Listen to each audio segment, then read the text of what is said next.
bienvenidos. Soy el Dr. Bruno Rojas y hoy voy a hablarles sobre la glándula tiroides. Como odontólogos nos vamos a topar con que muchas veces en nuestra historia clínica debería o tiene que estar anotado la glándula tiroides. La deficiencia o aumento de la síntesis o de producción de hormona tiroidea va a llevar consigo diferentes manifestaciones. Es por eso que como odontólogos no es nuestro deber diagnosticar si es que ésta está produciendo hormona o si es que ésta tiene alguna patología, pero es nuestro deber conocer las manifestaciones clínicas que va a llevar consigo la producción o no de estas hormonas. Entonces vamos a comenzar diciendo que la glándula tiroides es una glándula sumamente importante, ya que está presente en básicamente todas las funciones de nuestro organismo, desde el desarrollo hasta la producción de energía. La glándula tiroides se encuentra situada 2 dedos por debajo de la manzana de Adán y está situada por delante de la tacha. Presenta para su estudio 2 lóbulos, el lóbulo derecho y el lóbulo izquierdo. Está separada en su parte media por el istmo. Nosotros también muchas veces podemos encontrar en la parte anterior una protuberancia. Esta protuberancia es denominada lóbulo piramidal. La glándula pesa alrededor de 20 gramos. Esta puede tener diferentes formas que podrían ser mucho mayores en peso y tamaño y también mucho menores. El tamaño y la forma no precisamente indica una producción excesiva o minorizada de la glándula tiroides. Es decir, que no vamos a tener mucha más producción de T4 o T3, que es la hormona que produce la glándula tiroides. También nosotros podemos encontrar en la glándula tiroides, en su vista posterior, 4 glándulas que son las glándulas paratiroideas, que tienen una función diferente a la glándula tiroides. Cuando nosotros estamos en la clase de histología, muchas veces nos han hecho ver células y tal vez no las hemos podido comprender de la mejor manera. En este gráfico vamos a tratar de que se pueda entender de la mejor manera posible. Esta es una célula de hormona tiroidea, es una célula tiroidea. La célula tiroidea, para su estudio, cuenta con una cápsula de tejido conectivo que es la que va a rodear alrededor de toda la célula, de un conjunto de células. Dentro de esta se encuentran las células tiroideas.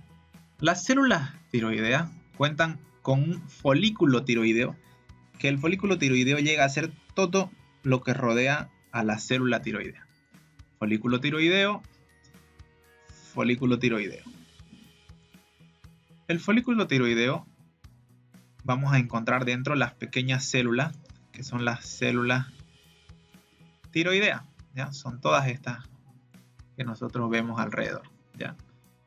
Las células tiroideas, en su parte interna, vamos a encontrar una sustancia, que esta sustancia es denominada coloide. Dentro del coloide es donde se sintetiza todas las hormonas tiroideas. ¿Cuáles son esas hormonas tiroideas? Son las T3 y las T4. También la glándula tiroides se encarga de producir una hormona más. Como ya les había explicado, la glándula tiroidea está pendiente o se encarga de la producción de muchas síntesis y muchas proteínas. Dentro de estas vamos a encontrar el crecimiento, el desarrollo del sistema nervioso central, de algunos de los procesos de organogénesis y por supuesto también de los huesos. Entonces hay una hormona más que no se produce precisamente dentro del coloide, pero la produce la glándula tiroides, que es la calcitonina.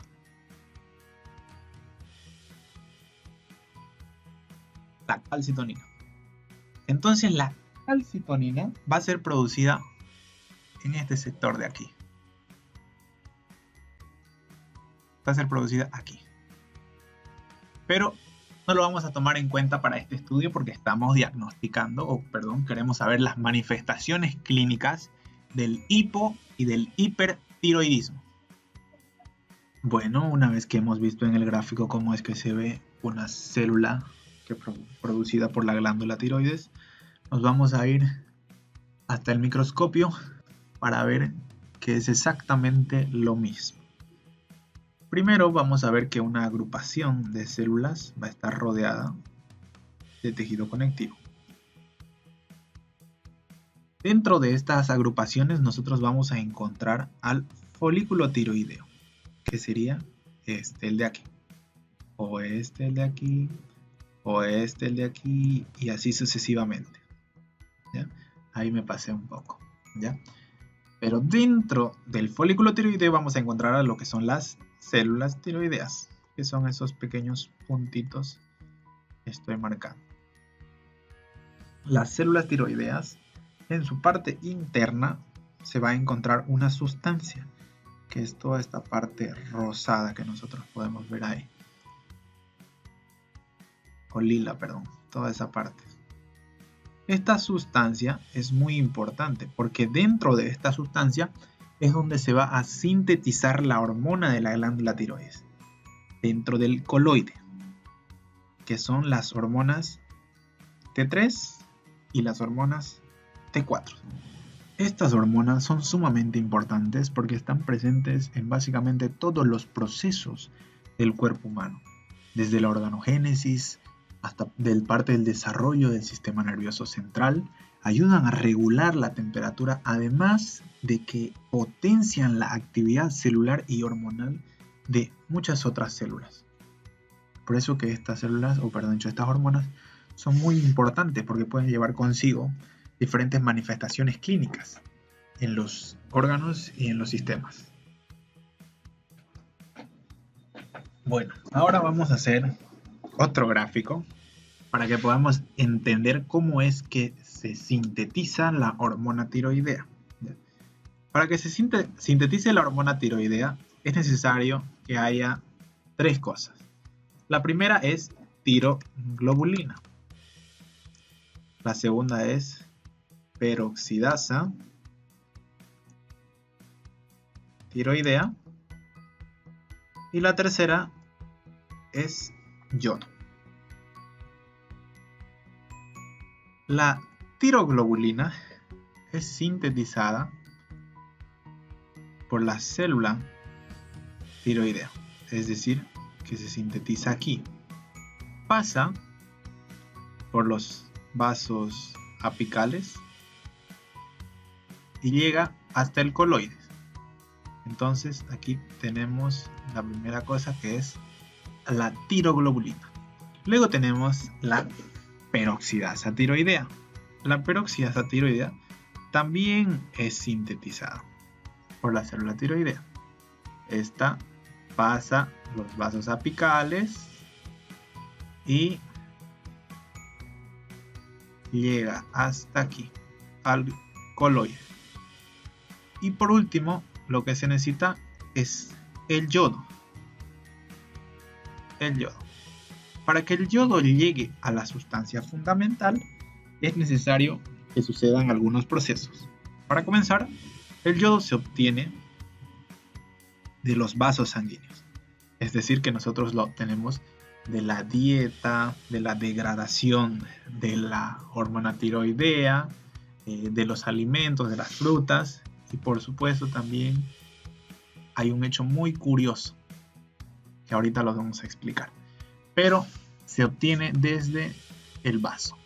Este pasa vasolateralmente, llega hasta la célula y luego penetra hasta el coloide. Para que estos pasos sucedan es necesario ciertos transportadores. Se necesitan transportadores aquí para que pase la tiroglobulina, se necesitan transportadores aquí para que pase la peroxidasa y por supuesto se necesitan transportadores desde vasos laterales para que pasen hacia la célula y luego pase hacia el coloide, los cuales no son importantes pero para este estudio por supuesto, pero los vamos a mencionar. Entonces cuando nosotros tenemos estas tres cosas, se van a venir y se van a cruzar se van a unir para comenzar la monoyodotirosina y el diyodotirosina. Monoyodotirosina y el diyodotirosina. Una vez que se han formado estas dos, al monoyodo y al diyodo se fusionan y se van a formar lo que nosotros conocemos como la hormona tiroidea, que es el T3 o triyodotirosina, y cuando el triyodotirosina se le une un monoyodotirosina, se va a formar el T4, que es el tetrayodotirosina, o también conocido como tiroxina. Y es así como nosotros vamos a llegar a obtener las hormonas T3 y T4. Cuando nosotros tenemos un déficit en la producción de hormona tiroidea, es lo que nosotros conocemos como hipotiroidismo. Y cuando hay aumento de producción de esta, es lo que conocemos como el hipertiroidismo. Ahora, el dato curioso que yo les quería dar era que hace 30 años atrás se comenzó con el proceso de yodación de sal. ¿Por qué se hizo esto? Porque nosotros en el organismo no vamos a encontrar yodo tal cual, en esta forma, sino que lo vamos a encontrar con el nombre de yoduro. El yoduro tiene que pasar por todo este proceso que ya les expliqué hasta llegar al coloide, donde recién se transforma en yodo. Entonces, la yodación de la sal hizo que nosotros podamos obtener el yodo de una manera más fácil y eficaz, por supuesto. De esta manera, el hipotiroidismo dejó de ser una enfermedad tan frecuente. Ahora vamos a hablar un poco de las manifestaciones clínicas dentro del sistema estomatognático. Por supuesto, recordamos que en ortodoncia, al igual que en embriología, se nos habló algunas de las razones por qué eran que sucedían estas patologías, ¿no? En el proceso de organogénesis o en el proceso de formación de los procesos maxilares. Entonces, cuando nosotros tenemos un aumento en la producción de hormonas, podemos también tener un aumento en el tamaño de algunos órganos, así como también podemos tener, al contrario, ¿no?, una disminución del tamaño por una disminución de la hormona. Estos serían en los procesos de organogénesis. En el sistema estomatognático, esto podría reflejarse en una protrusión maxilar o en una retrognasia maxilar, atresias maxilares básicamente. Entonces, el tamaño del maxilar podría estar condicionado a una patología dentro de la glándula tiroides. También, al no tener suficientes hormonas tiroideas, los procesos de formación dentaria no se completarían. Es decir, que podríamos encontrarnos con hipoplasias del esmalte, o podríamos encontrarnos con patologías en aumento de tamaño, como es el taurodontismo, que aumenta el tamaño de la cámara pulpar, y yéndonos hacia la lengua, un aumento del tamaño de la misma, conocido como macroglosia. También, al actuar sobre el sistema nervioso central, podríamos tener complicaciones en la bradilalia, una patología conocida como bradilalia, que es dificultad al hablar. Podría deberse directamente al sistema nervioso central o al tamaño de la lengua. Si fuera con el sistema nervioso central, también tendríamos una condición conocida como bradisiquia. Por supuesto que las manifestaciones estomatognáticas no son suficientes para diagnosticar un problema dentro de la glándula tiroides. Además, es importante recordar que las manifestaciones de la disminución o aumento de la producción de la hormona tiroidea no son las únicas patologías que se podrían encontrar dentro de la misma, sino también que hay patologías de forma. Se podrían encontrar pacientes con un bocio unilateral de ambos lados, que también es otro tipo de patología dentro de la glándula tiroides. Pero entonces, ¿por qué es importante que nosotros conozcamos como odontólogos, o mejor dicho, ¿Por qué es importante para la atención odontológica conocer las patologías dentro de la glándula tiroides?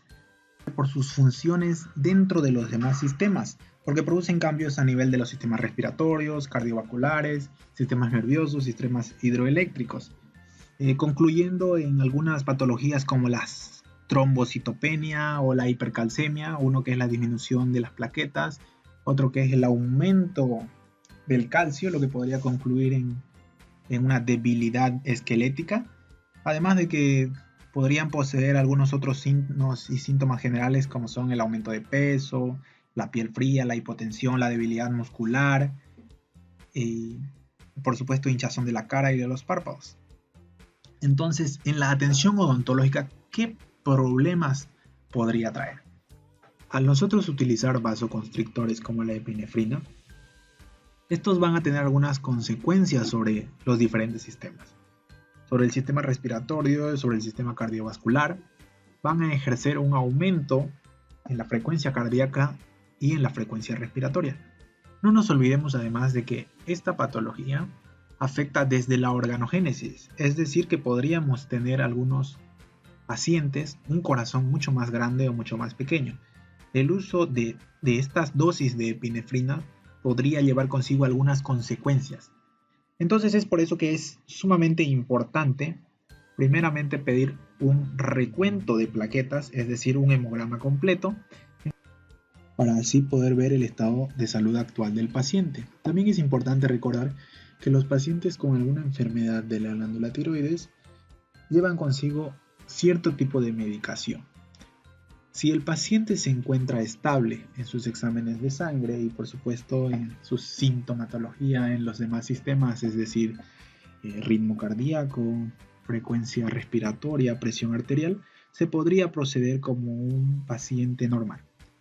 Si es que estos signos o síntomas estuvieran alterados, entonces se deberá mandar al médico para que lo estabilice.